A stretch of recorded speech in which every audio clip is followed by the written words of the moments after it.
The Soviet Union said tonight there's been a serious nuclear accident at one of its plants. It said there had been some casualties. It's not known how many or how badly hurt they are. Significant radiation has reached Scandinavia. The Soviets first denied Swedish reports, but then admitted for the first time something had gone wrong and there were victims. The leak happened at the Chernobyl nuclear plant in the Ukraine, and by this evening its radiation had been recorded in Sweden, Finland, Denmark and Norway. Although higher than normal, the radiation was said to be harmless to people. Tonight, the National Radiological Protection Board here said even if the fallout reached Britain, it couldn't cause any harm. Anti-nuclear groups said all nuclear programs should now be stopped. It was at power stations like this one at Forsmark in Sweden that scientists first detected the wave of radioactivity that swept over Scandinavia this afternoon. At Forsmark, 600 workers were evacuated. Police sealed off the station and workers were tested for radioactive contamination. Swedish authorities said tonight that the workers evacuated were not at risk and that levels of radiation were too low to pose a threat to the public. Nevertheless, Scandinavian scientists are sure the radioactivity came from the Soviet Union, and they're calling it the worst ever nuclear disaster. This is almost certainly the most severe accident that has ever taken place in the short history of civilian nuclear power. The radioactivity that the reactor released has travelled at least 1,500 kilometres from the power station, which is near Kiev, to where it was picked up at Forsmark in Sweden. And the level of radioactivity that was picked up there was so intense that it triggered an alert and an evacuation of the Swedish power plant. Soviet television news tonight admitted there had been an accident at a Soviet power station in Chernobylsk. People affected were being treated and there would be an official investigation. But the news was played down. It now seems certain that accident led to the radioactive cloud in Scandinavia. In Sweden, levels of contamination were illegally high. In Finland, levels of radiation were 6 times normal. In Denmark, 5 times normal. And in Norway, 50% up. Civilians have been injured and that people are requiring and receiving medical treatment in the Soviet Union. So one can only imagine that this is a very severe accident indeed. It is certainly more severe than the 3 Mile Island accident, which took place in the United States some years back. It is more severe than the leak of radioactivity from the Sellafield. Whether the cloud that hit Scandinavia will reach Britain is impossible to say, but experts are sure that if it does, it will pose no danger. It is, however, an indication that today could have seen the nuclear world's worst ever accident. Today that an accident has damaged an atomic reactor at a power plant near Kiev. It could be one of the world's worst nuclear accidents. The admission came after complaints from Scandinavian countries of a dramatic increase in radioactivity, and they even evacuated one of their own nuclear plants. We'll be asking independent nuclear consultant Walter Patterson how he thought it could have happened and how many lives are at risk. And we'll be asking exiled Soviet scientist Dr. Jurez Medvedev how Soviets will react to the explosion at the Chernobyl atomic reactor, a reactor similar to that now proposed for Sizewell. But first, that explosion at a nuclear plant in the Soviet Union. What caused it and how many people did it hurt? Scanty information has come so far from the Soviets, but here's Peter Snow to help fill out the gaps. It does now seem likely that sometime in the last couple of days there's been perhaps the worst accident in the short history of the world's nuclear power industry. The Russians may have been hoping they could contain it without having to release the news, as they appear to have tried to do so in an earlier accident in the Urals 19 years ago. But the fact that they've had to reveal it and admit that there are casualties suggests they're deeply worried about the scale of it. The first scientific judgments outside Russia is that there's no danger to life in Scandinavia, where the contamination was first picked up, and in Britain, the National Radiological Protection Board say the levels are so low that if it ever reached Britain, it should not cause any harm. Well, it was just 4 hours ago when Soviet viewers were watching their evening news bulletin, and the announcer revealed that the accident had taken place. The official news agency TASS later added that aid was being given to those affected. The accident was at Chernobyl, a town of around 50,000 people, about 50 miles due north of Kiev in the Ukraine, and around 300 miles southwest of Moscow. The city of Kiev alone has a population of some 1.5 million people. There is no news tonight of any evacuation, although TASS did say that measures were being taken, and I quote, to eliminate the consequences of the accident. The first sign of an accident came in Sweden, not in Russia, when a sudden rise in radiation levels set off alarms from the Forsmark nuclear plant. Workers were evacuated, the plant was shut down, but no leak was found there. When reports began coming in from other parts of Scandinavia of increased levels of radioactivity, Sweden began to suspect that the leak had occurred in the Soviet Union. Norway recorded only slightly higher levels, but in Denmark, radioactivity was detected 5 times greater than usual, similar to the readings in Sweden. But the highest levels, up to 10 times more than normal, occurred in Finland. The Swedish authorities say there is no danger to life there, despite the sudden increases in radioactivity. But it may give some indication just how big the leak was, that the nearest point of the Swedish coast is 700 miles from the site of the disaster in the Ukraine. Well, now, what's caused it, the Russians aren't saying. But at Chernobyl, they have 4 working reactors of 2 different types. And it appears from the likely scale of this accident that the one that went wrong was probably a pressurized water reactor.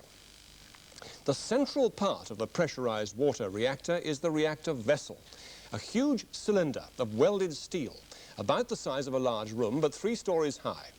Now, inside this reactor vessel, right in the center of the picture there, cooled by water under heavy pressure, is the reactor core, a bunch of metal tubes packed with the highly radioactive uranium oxide, whose intense heat is removed by the circulating water to the steam generator, which in turn powers the turbines that generate electricity. What may have happened is a rupture in that very hot, high-pressure water circuit. The water may have leaked out enough to uncover the rods in the reactor vessel, which might then melt due to their own intense heat, releasing radioactivity into the water and steam and out through the leak into the atmosphere. Now, this is just what might have happened at the 3 Mile Island power plant in Pennsylvania 7 years ago when a valve stuck open there, except that there, in Pennsylvania, the reactor was enclosed in a massive concrete containment building, and this trapped almost all the radioactivity. We don't know for certain whether the Chernobyl reactor had a containment building. Some Soviet reactors do not have them. Now, since the advent of nuclear power about 30 years ago, there's been a series of leaks and accidents. 3 Mile Island in 1979 in Pennsylvania was America's worst. A breakdown in the cooling system caused the partial meltdown there. 4 years earlier, at Browns Ferry in Alabama, a fire put out the plant's control room. Britain's worst accident was in 1957, when fire destroyed the core of a plutonium-producing reactor at Windscale. Clouds of radioactivity were released, and 2 million litres of milk were contaminated. In 1974, now we have, I've just been speaking to Brian Hanrahan on the phone to Moscow. The fact that this radiation was emerging did run into, I think that's the only way of putting it, an official from the Foreign Office at a reception this evening and said to him, I'm making an official request, my government would like to know what's going on. And that was an official request, and it went in. He has yet, as I'm talking at the moment, to receive a reply. He, like everybody else, is getting his information from the wires. So there's no indication of what the official response is. There is obviously a lot of response in the embassies where people are trying to keep up with what's going on. How important, Brian, to Soviet nuclear power capacity is the loss of this reactor, do you think? Well, the indications are that this is one of a particular sort of reactor which makes up about half of the 30 reactors which are estimated to be in operation in the Soviet Union at the moment. So if that particular design is suspect, it means that that particular group have got to be looked at generally, and this is the time when they are planning to expand their capacity in nuclear power, and they need it quite badly for the new industrial push that Mr. Gorbachev is anxious for. In the short term, I would have thought the more immediate problem is that they have most of these plants grouped in one area or in one half of the country over in the European side of the Soviet Union, which is short of natural power resources. And this complex has not only 4 working reactors, one of which we know has been damaged, but also has 2 which are under construction. So if that is the case, it means if all these things are going on, if there is damage to one of them, if it is a problem, if it has affected the others, if they can't use the others, that means they have lost 4 working reactors and 2 new ones at a stroke, which would mean that area is going to be short of electricity. Brian Hanrahan, thank you very much indeed. Well, now, what's thought to have been the worst Soviet nuclear incident happened almost 30 years ago near the town of Kishtim in the Urals. The Russians never explained what happened, but Western experts believe it was an explosion of nuclear waste. Pictures taken recently from an American satellite flying high above the Soviet Union show the area of the devastation, right in the middle of the picture there, labelled devastated area, to be very large and still quite evident. Now, the man who first revealed that this accident had taken place was Yuriy Medvedev, who's just even more recently written a biography of the Soviet leader Mikhail Gorbachev, and he's with me now. Yuriy Medvedev, what happened in the Urals, and do you think this is as bad as that? In Urals, the accident was actually the explosion of nuclear disposal site from military reactors. For many years, the Soviet military reactors used to dispose nuclear waste into the one place, supposed to be lake, which later dried out, and finally accumulation of heat and some other chemical processes made chemical explosion, which brought all this nuclear waste material into the air and covered by the cloud, very large area not far from Chelyabinsk. How many people do you think died in that disaster? From what is known about the population in this area, at least 32 villages had been destroyed or evacuated and not inhabited anymore. So approximately 12,000 people who lived there did get radiation. Now, that disaster was not revealed by the Soviet government. This one has been. What does that tell you? First of all, this one happened in a very densely populated area, while Ural disaster happened in a very sparsely populated area, very far from central population centers of European part of the Soviet Union. So it's impossible to conceal this accident. So a lot of people in Ukraine and in Kiev apparently know about this. So it's impossible to keep it covered up.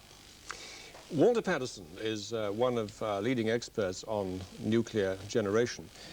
Mr. Patterson, what, first of all, do you think happened this time in Chernobyl? Well, if the reactor was a pressurized water reactor of Soviet design, any kind of major break in the primary circuit would have allowed the water in the reactor to flash to steam, the cooling to become ineffective, possibly some of the core to become uncovered, in which case there then might have been fuel melting, fuel damage of some kind, which would release radioactivity into the surroundings.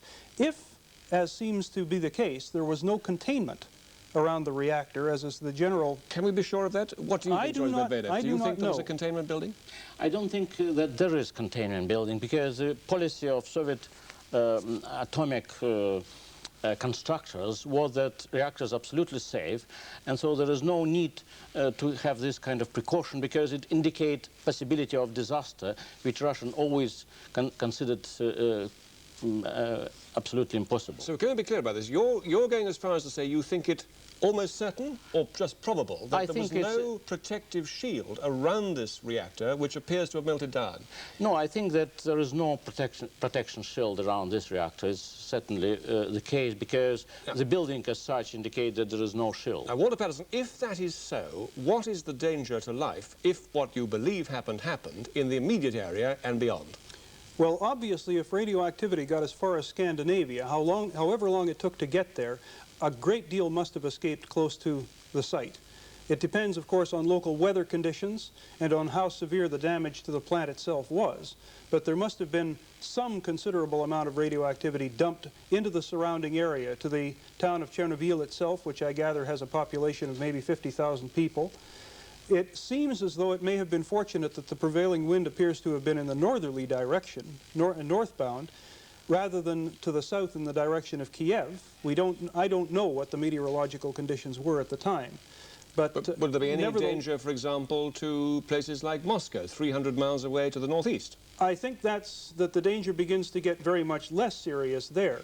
But the corollary is that it is not only an immediate danger to the people who are there when the radioactive plume passes over, but that plume may deposit radioactivity on the ground, which will then continue to be a hazard for the people who stay in the area. This may present the Soviet authorities with a massive evacuation problem. Joyce Medvedev, would you guess that they are now evacuating at least the people of that town itself? Yes, I'm quite certain, because if there are casualties, as they admit, from radiation, people are not killed immediately unless it's very major, actually, disaster. So if there are casualties just now and admitted, it means that thousands of more people had got radiation from isotopes and radioactive materials and must be evacuated very quickly. So this is the case with radiation. If radiation does kill few people, this means that thousands of people were affected.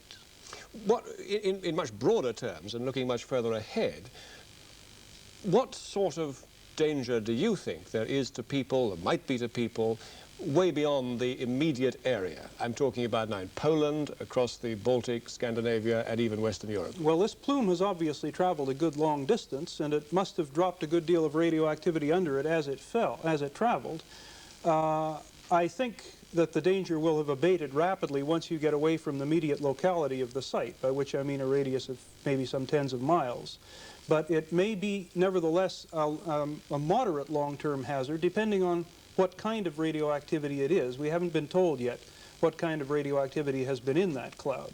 No. If it's long-lived radioactivity, it will continue to be a hazard. Right. Now, what about the effects on the Soviet nuclear power industry of this disaster? I think it may well turn out to be serious, because the Soviet industry has been in the process of trying to reactivate its nuclear power program after a long period of doldrums, and they have been relying particularly on the design of reactor, which seems to have been involved in this accident, as being the basis for a major new construction program. They will obviously have to think hard as to whether they can continue with such a program, given that this has now become public knowledge in the Soviet Union, and given the immediate local consequences and the national awareness of the problem that's been created. Dr. Medvedev, briefly, how much of a blow to Mr. Gorbachev and his plans for the Soviet nuclear industry? No, the Soviet Union has so-called energy program for the year 2000, which is major long-term program to increase the generation of electricity, and the major source of increasing electricity was considered as nuclear power stations. So it was an attempt to increase nuclear power station capacities at least by a factor of 6. Finally, and very important as well, Walter Patterson, could this happen here? If the reactor which has had the accident in Chernobyl was one of the pressurized water reactors at Chernobyl, even that is not yet certain. But if it was, then that will have an impact on nuclear power programs all over the world, because that is the most popular design of nuclear power reactor. It is the design that the UK government wants to start building in Britain at Sizewell B, followed by perhaps another half a dozen plants of the same type. But it would have a containment building around it at Sizewell. It would have a containment building, but the fact remains that if you can have that kind of accident, even the economic consequences can be crippling, to say nothing of the health hazard. Walter Patterson, Joyce Medvedev, thank you very much for joining us. There was a statement earlier in the week in the House talking about the American position in what they might actually deploy forward in Germany, and what their weapons might be. We have no means of producing these weapons. We do not intend to produce these weapons, and at the present stage we have no desire to see them deployed either by the United States or indeed any other ally from our soil. But has Britain agreed to anything which the Americans might wish with regard to the possible deployment of these weapons? Not on British soil. Not on British soil, but President Reagan has said that the Americans must have the agreement. Put the fire out that way. So in effect, you'd be making, after the event, a kind of containment building of a rough and ready kind round the reactor, which some people said should have been there in the first place? No, not quite. Not quite. You'd just make a layman's stab at it here. You'd be sealing the core in sort of cellophane, effectively, chemical cellophane. And how would the boron compound be got in there in the first Well, place? that's the problem, you see. The windscale pile remained intact during the fire in '57. Now, quite clearly, this reactor has blown its top off. Normally, one would be able to get the access into the reactor through the steam pumps or the water pumps. How much of that equipment exists and is accessible and is approachable because of the intense radioactivity is all unknown at this time. I mean, one expert was speculating a few days ago about helicopters passing over the shell of the reactor and dropping sand and water. I mean, could that basic technique be adapted to put in the boron? Sand would certainly smother the core, but the risk of dropping water in is that you could pre-ignite the core again by generating hydrogen and carbon monoxide. So that's a very dangerous and speculative method. John Lodge, thanks very much indeed. Thank you. Well, the other side of Britain's actual involvement so far with the Chernobyl disaster reached some sort of conclusion tonight as the party of British students arrived home. Peter Snow has been at Heathrow following their arrival and progress. It was lunchtime in Russia when the group gathered at Moscow's Sheremetyevo airport and was subjected to a series of extensive medical tests by the Russian authorities before the plane was allowed to leave. If they were impatient at the hold-up, some of them were also sad to be leaving Russia. We are very sad. We don't want to go. And the Russians did their very best to meet our demands. What were your demands? I mean... Well, we wanted concrete information. They tried, well, I mean, all they could do for us was getting us out, and they did that very quickly. Their plane arrived home at London's Heathrow airport just 2 hours ago. And the students, 67 British from Kiev, 27 British from Minsk and 17 foreigners, were then put through contamination tests by the government's National Radiological Protection Board, while the aircraft itself was given a check for radioactivity. The tests for the students weren't compulsory, but most had a Geiger counter thyroid test, and the experts were ready with whole body monitors in case they showed substantial traces of radioactivity. Then, courtesy of British Airways, they were decked out in tracksuits, while their clothes and baggage were given a thorough check as well.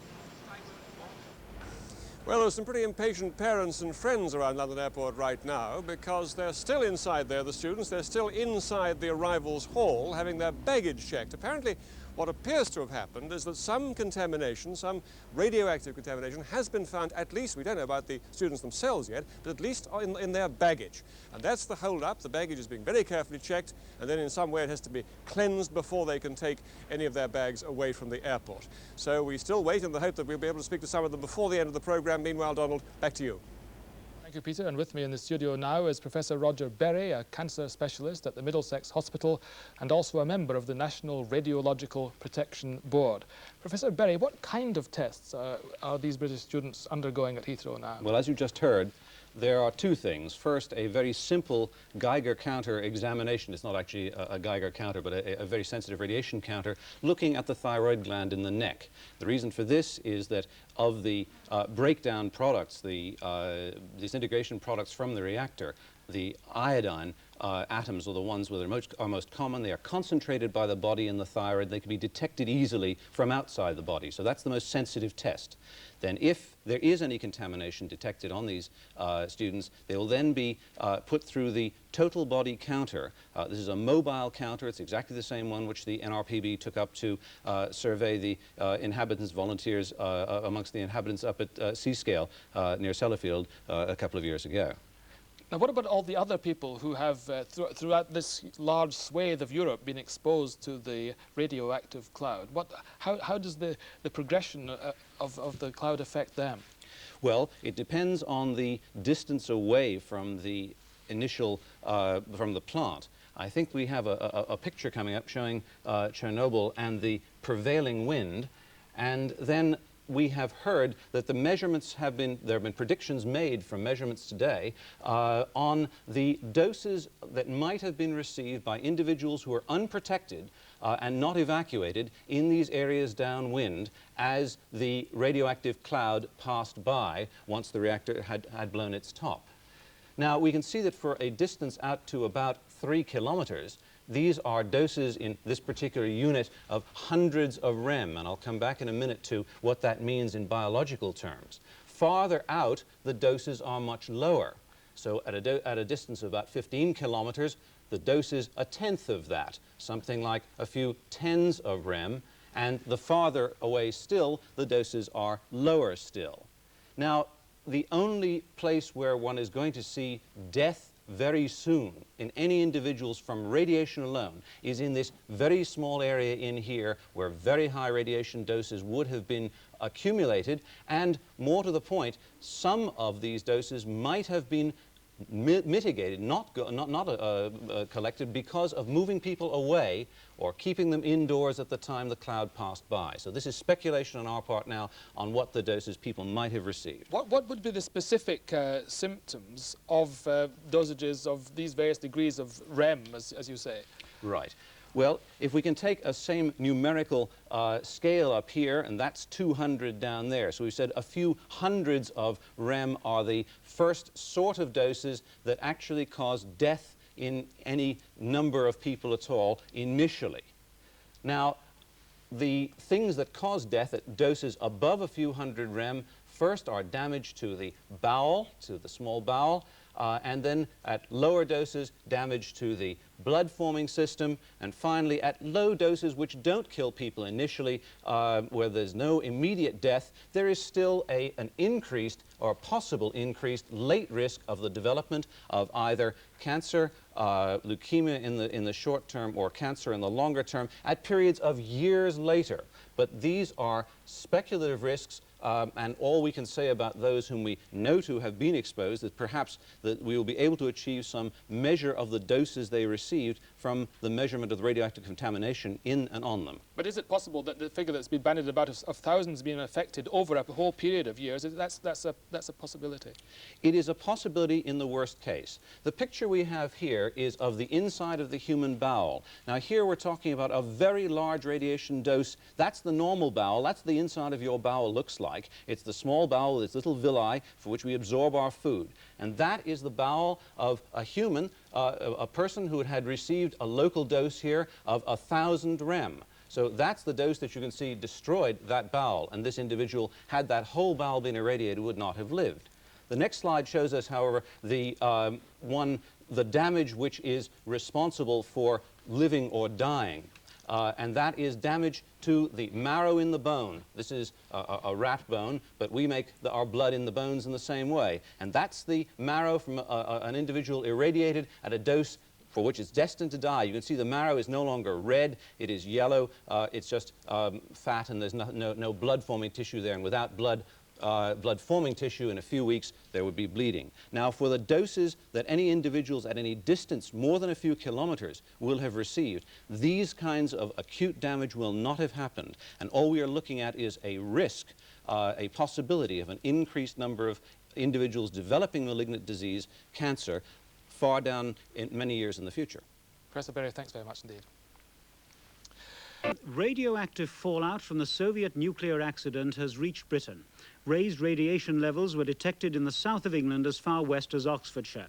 But the National Radiological Protection Board say concentrations of radioactive material are very low, and people in the United Kingdom won't be placed at risk. Soviet television tonight accused the Western media of spreading slanderous inventions about the Chernobyl accident.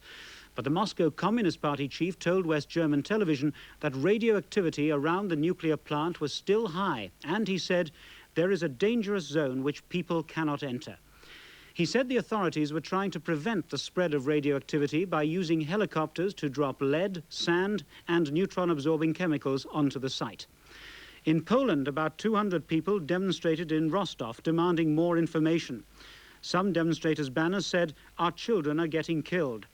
Romania, also in the Eastern Bloc, today reported radioactivity much over normal limits and, like Poland, started giving anti-radiation pills to all under 18s. Italy said children under 10 and pregnant women should not be given fresh milk and banned the sale of fresh green vegetables there. Material from the Chernobyl nuclear disaster was detected in several parts of the southeast of England today. Minute particles of radiation were deposited on air filters at monitoring stations. The National Radiological Protection Board described the cloud as greatly diluted, with radiation only a fraction of that detected in Sweden. Last weekend, when the disaster was in its early stages, the cloud of radiation blew north and west. Scandinavia detected the fallout on Monday. By Tuesday, the wind was changing to the south and west. And by Wednesday, Switzerland was being affected. While wind has blown what appear to be new emissions from the damaged reactor southwards towards Turkey since then, the old cloud over Switzerland has been blown north and west to Britain while steadily losing its radioactive strength. The government's chief medical officer says the radiation cloud presents no danger to Britain. He said measurements taken from people returning from the Soviet Union were within safe limits, and further radiation checks will be made available to travellers from the area who may be worried. The British students who had been staying in Minsk and Kiev, relatively close to the damaged reactor, were given a clean bill of health when they arrived at Heathrow Airport, London, last night. The highest radiation readings were found on their clothes, some of which were confiscated.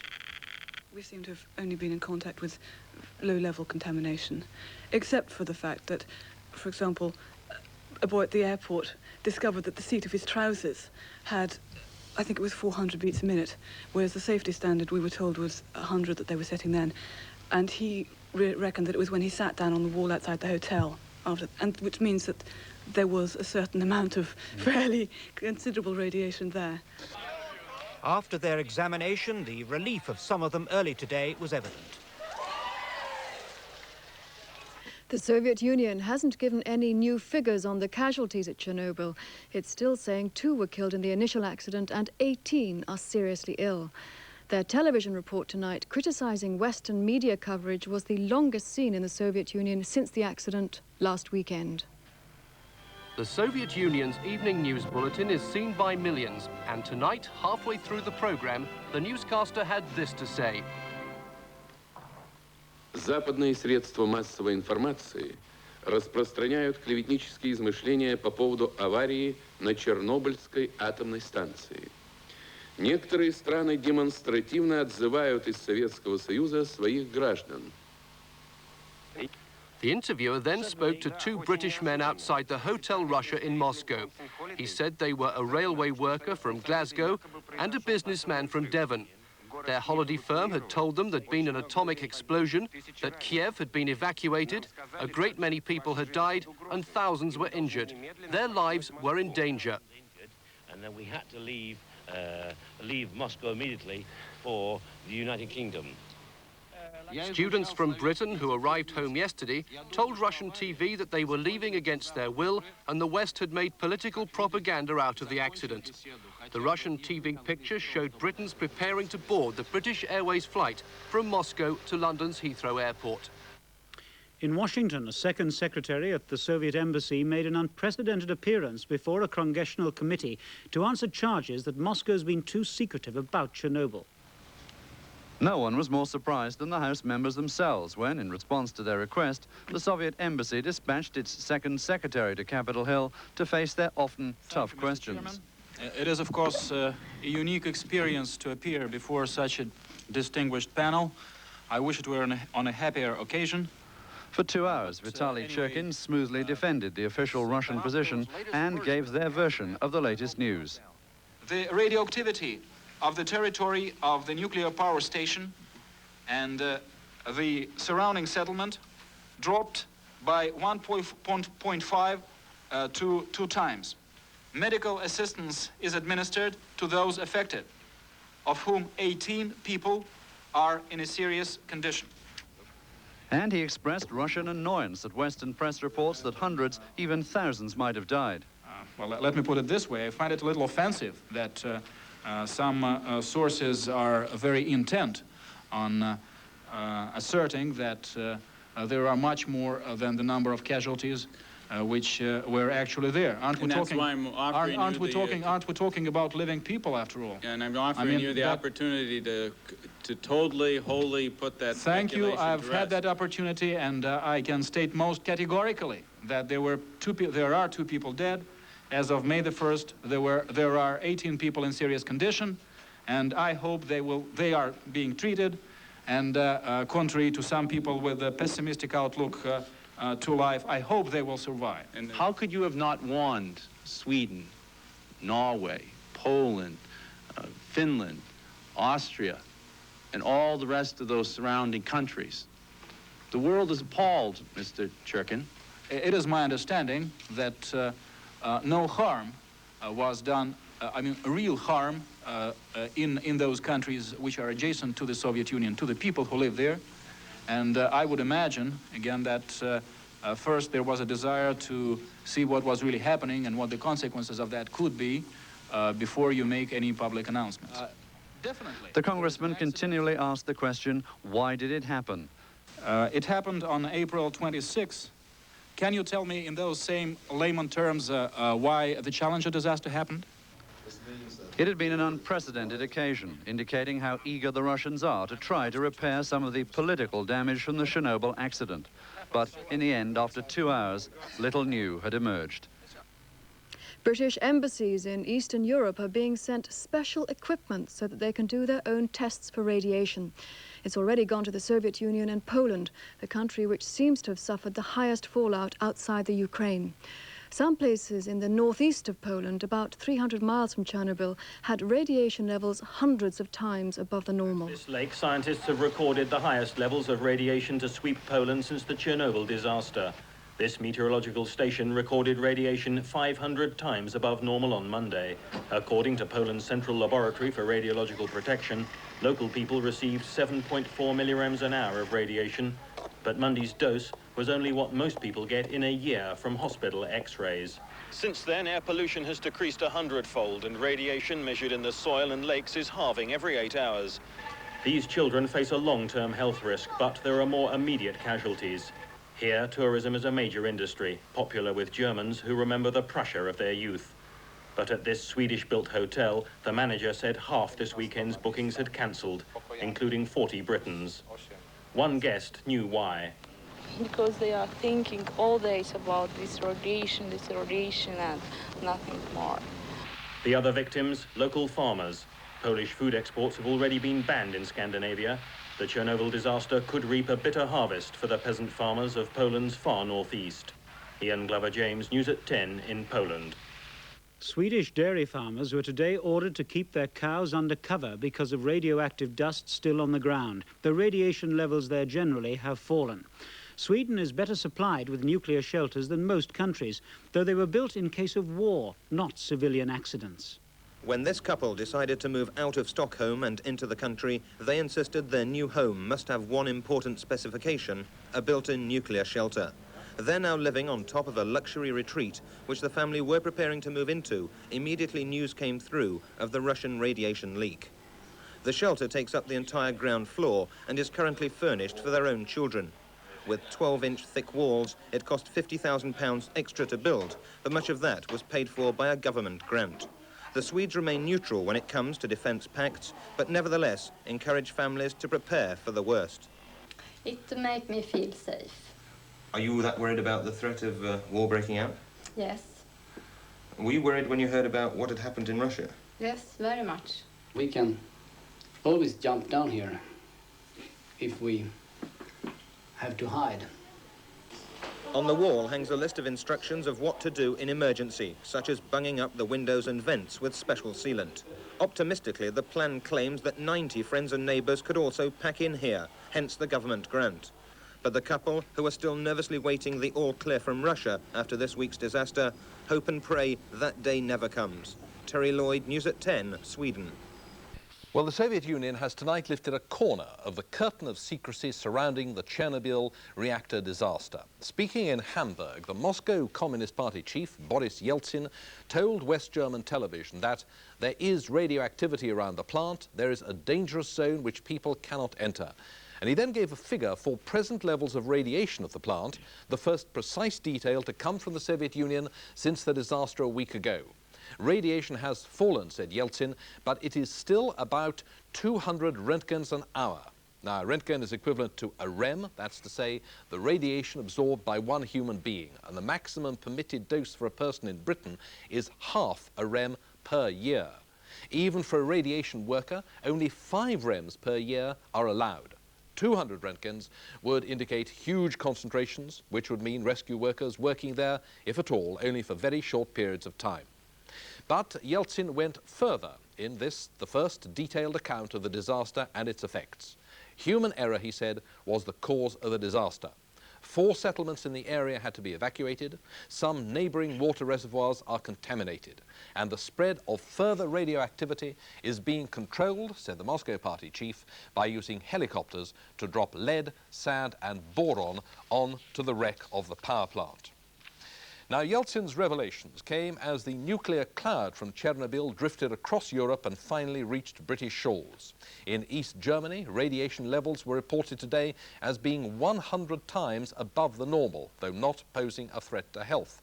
In Romania, where radiation was said to be much above normal, West German reports stated that the entire country has been put on a state of alert, with people advised to remain indoors.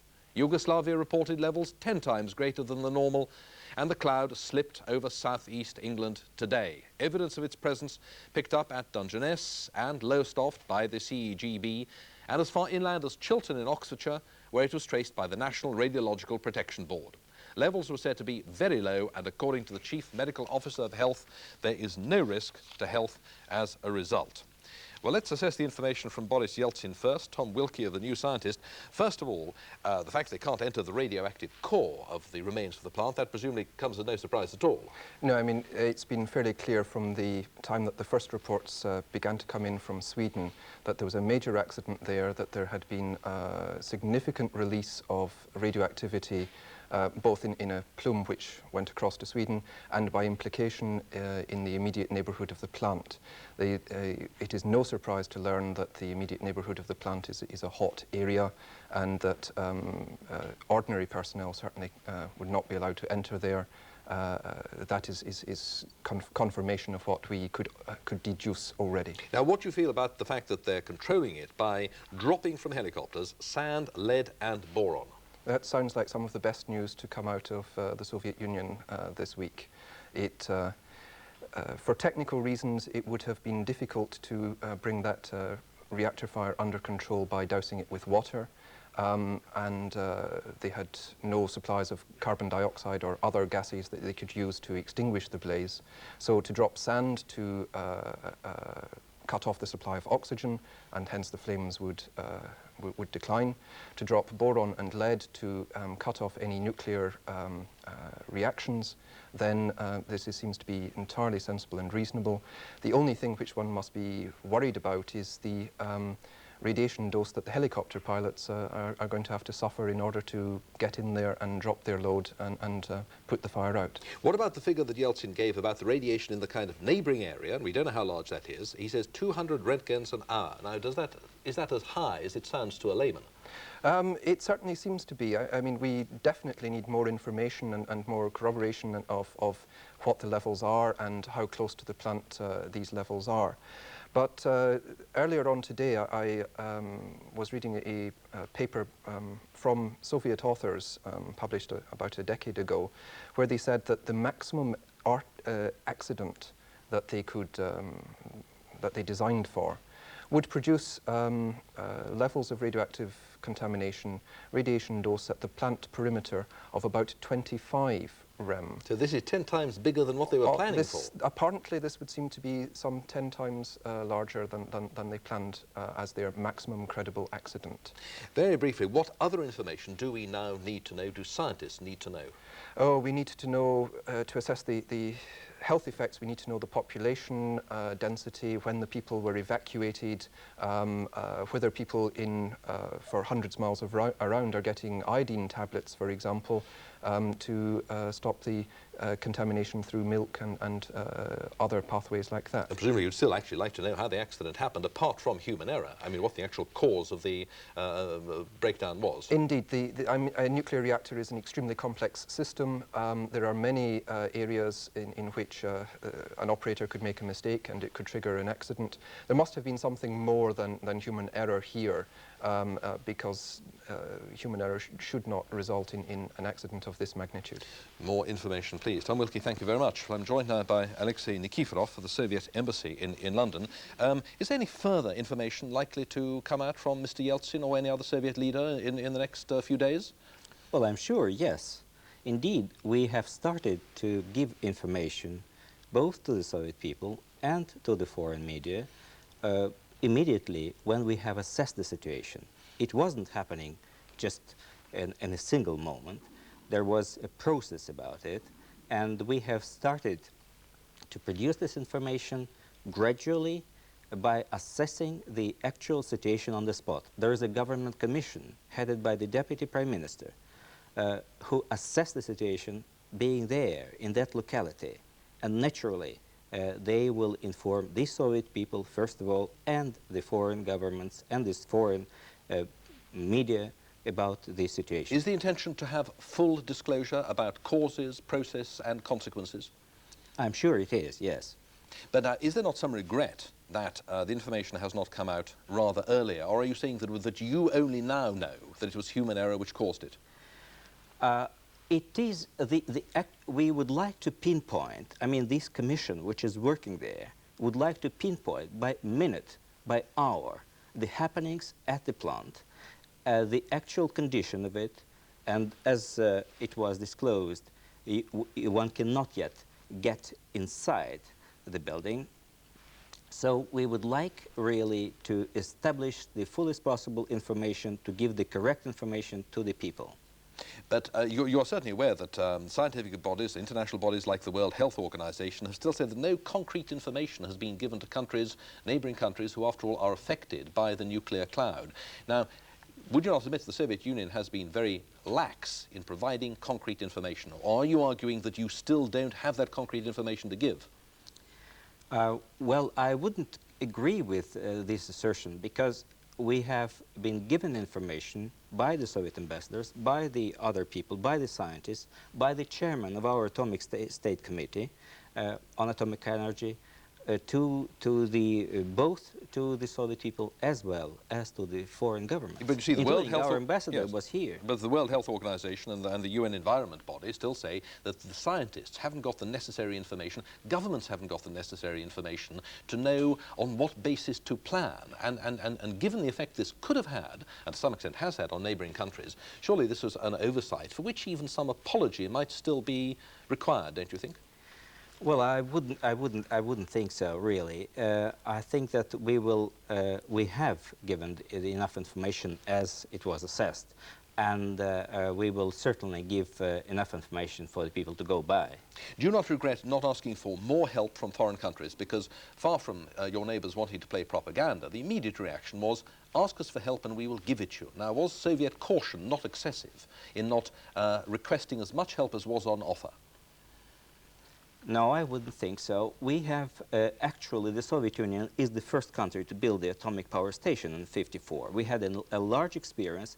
We have excellent record of safety, and we certainly have equipment most up to date. In some fields, I know it, is absolutely superb, best in the world. But your commitment still is that all the information which the State Commission provides, finds out about the cause of the accident will be made public to the world at large in the interests of the world at large. I'm sure, yes. Mr. Nikiforov, thank you very much indeed. Thank you. Well, the Chernobyl reactor is of a type that exists only, of course, in the Soviet Union. So why should their disaster raise doubts about nuclear power plants elsewhere? Public reaction, of course, is unpredictable, particularly when, as here in Britain, the government faces at least 4 major decisions relating to nuclear power, each one of them potentially controversial. Item 1 on the agenda, nuclear waste, and today saw a government retreat on this issue when the Environment Secretary, Kenneth Baker, announced that new shallow sites for the dumping of nuclear waste will only be used for low-level radiation material. Item 2, the vexed question of Sellafield. In March, the House of Commons Environment Committee strongly criticised British nuclear fuels management of Sellafield and called for a complete rethink on the need for the Thorpe reprocessing plant currently under construction. A government reply is expected within 2 weeks. Next on the agenda, Doon Ray. Here, the government is hoping for a rapid completion of the inquiry into plans for Britain's first major plutonium reprocessing plant. This will feed the new generation of European fast breeder reactors. Despite protests, the remit of the inquiry has been confined to local issues. The target date for the inquiry to end mid-July. But the hottest item on the nuclear power agenda is Sizewell. On the Suffolk coast, the CEGB wants to build Britain's first pressurized water reactor, the same system as used at the ill-fated 3 Mile Island plant in America. Throughout a 2-year inquiry, Sizewell B was attacked on grounds of need, cost and safety. After 2 delays, the inquiry report is expected in September.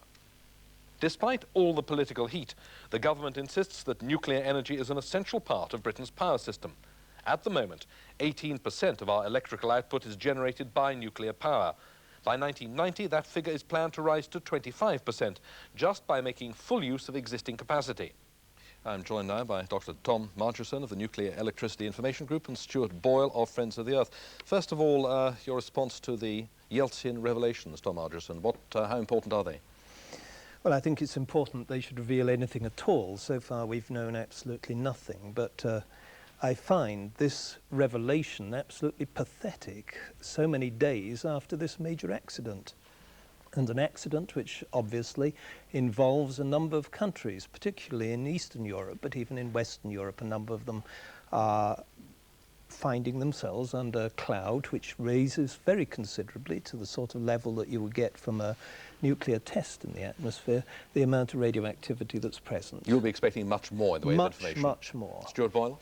I would certainly go along with that, but I think we also bear a little bit note of caution that at the accident at 3 Mile Island in 1979 and in the 1957 Windscale incident, there was a similar lack of information, and indeed in the 57 fire, at first it was said that the wind had blown the radioactivity out into the sea, and it was only revealed days afterwards, of course, that the plume had headed over large parts of this country.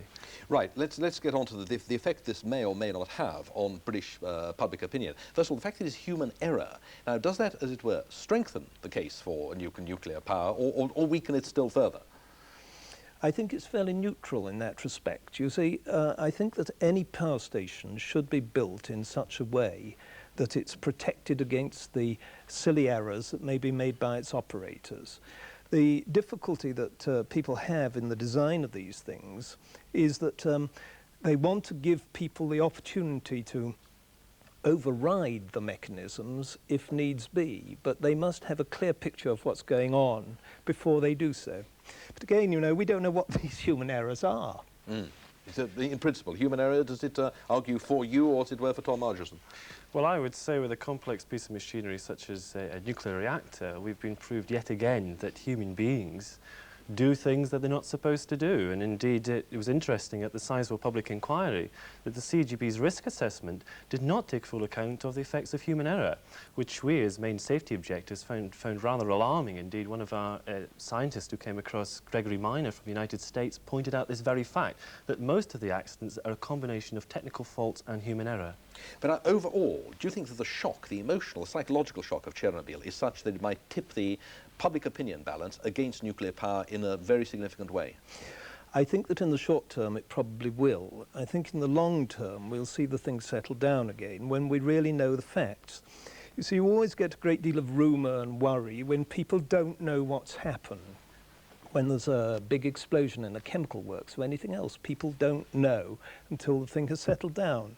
This behaviour of the Russians, to my mind, puts the whole thing in the worst possible position. We just do not know what has happened or what should be done. But you think it'll get better as more information comes out? More and more information will make it very much better, and I can tell you that the engineers who are responsible in this country will, of course, take great care to note what happened there and to test it against the admittedly entirely different sorts of reactors we have here, just to make certain that there is nothing that could happen that might be prevented by looking into this accident in detail. Is that good enough for you, Stuart Boyle, for our nuclear programme? Not at all. I dare say when we have our first nuclear accident in this country, Tom Margerson will be sitting here calmly reassuring us that nothing is wrong. It's not acceptable because this is the second major loss of coolant accident in 7 years. 2 different types of reactors, 2 different parts of the world. For major accidents, they said couldn't happen. The risks 1 in a million. Are you saying that we should change the whole of our nuclear policy because of this? I'm saying that we have to seriously reassess it. I don't think there has been a full public appreciation of the consequences. The risks, they may be small. We don't know. There are uncertainties over that. What we are clear of, that the consequences are very great. And I think those have only come home over the last few days. And I think most of the general public, and many of whom have rung into our offices, their strongest impression is they cannot trust what the industry are saying now. See, it was said this sort of thing could only happen once in 10,000 years or something, and now it has happened. And that's the sort of thing which shakes people, isn't it? You know, yes. we believe the assertion from a scientist once in 10,000 years, and then it happens. It does shake them. It shakes them very much indeed. But we can only say it happens once in 10,000 years for reactors that are designed like the reactors we have. We don't know what the Russians have done in detail. We don't know what's happened. How can we comment on it? But surely, unless you can say that it will never happen, I mean, we cannot even afford one accident, can we? That's the trouble with the nuclear industry. No, and I think one of the things that this shows is the extreme need for people to cooperate across the world. The fact that one country doesn't reveal what is happening puts all the countries at risk. And most countries cooperate very well on this. Britain does so. The design of reactors in Britain and in the States is continually improving. They're continually making things which are innately safe. And I think that so far as those designs are concerned, the once in 10,000 years or more is a very fair figure. Still, but you this stick to one that, we yeah. just don't know about. Should it slow down the government's immediate nuclear plans? Oh, most definitely. The 2 points that Very I should quickly, relate yeah. to that. The CGB took a decision in 1981 to actually change the design of the PW reactor on cost grounds. They went for a less safe reactor because it was going to cost too much. Now that alone should point the finger that's saying that there are corners being cut on economic grounds, and therefore we can't simply go ahead and build this reactor now until we've absorbed the full implications of this accident. There is full international cooperation. Just answer that very quickly. I cannot accept this. No corners cut, safety absolutely paramount. And you think that it will slow down the government's nuclear intentions? I hope it won't, because we need that nuclear power. Tom Archison, Stuart Boyle, thank you both very much. From the Chernobyl nuclear reactor has now spread across the whole of Britain, according to official readings. But experts say there's no risk to health. The Soviet Prime Minister and the Communist Party propaganda chief today visited Chernobyl. But as our Moscow correspondent Brian Hanrahan reports, Soviet television has still not shown pictures of the disaster area. Soviet television continued its low-key treatment of the disaster, reporting the visit but showing no pictures. A newsreader sitting before a map of the region said the leaders, the most senior after Mr. Gorbachev, went to the area of the power station, ordered extra measures to deal with the emergency, an implied rebuke to the local leadership, and then talked to some of those who'd been evacuated. The visit of the Prime Minister, Mr. Ryzhkov, may be reassurance to local people who, some reports say, are growing more concerned about radioactivity. But the presence of Mr. Ligachev, whose job is to guard the Communist Party image, suggests a political dimension to the crisis, and perhaps disagreement between members of the Politburo about how it's been handled. So far, the policy has been to say little and blame the Western media for sensationalism. But the appearance of Boris Yeltsin, the reform-minded boss of the Moscow Communist Party on West German television, represents a change of approach, and one that may signal a political battle at the highest level of Soviet politics. Mrs. Thatcher has said that the secretiveness of the Soviet Union over the Chernobyl accident shows that any future nuclear weapons agreements must include watertight monitoring procedures. She was speaking in South Korea en route to the Tokyo Economic Summit. Her trip included a visit to the demilitarized zone between North and South. As the very first Western leader to go right up to the truce line facing Marxist North Korea, Mrs. Thatcher had communist secrecy on her mind, especially the Soviet nuclear disaster. It means that you have to take even more care about verification than anyone thought, but it also gives us the opportunity to convince ordinary folk, ordinary public opinion in our countries, that any deal you make with them has to be verified up to the nth percent. So the Prime Minister believes the disaster has damaged prospects for arms talks which are already bogged down. Today, the communist border guards were in a genial mood as Mrs. Thatcher, escorted by American officers, toured the truce room, where both sides regularly harangue each other.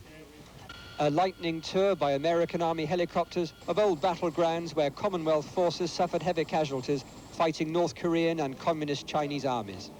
In Seoul, inside what's called the Blue House, Mrs. Thatcher had talks with President Chun Doo-hwan. Later, she surprised many here by praising South Korea's liberties.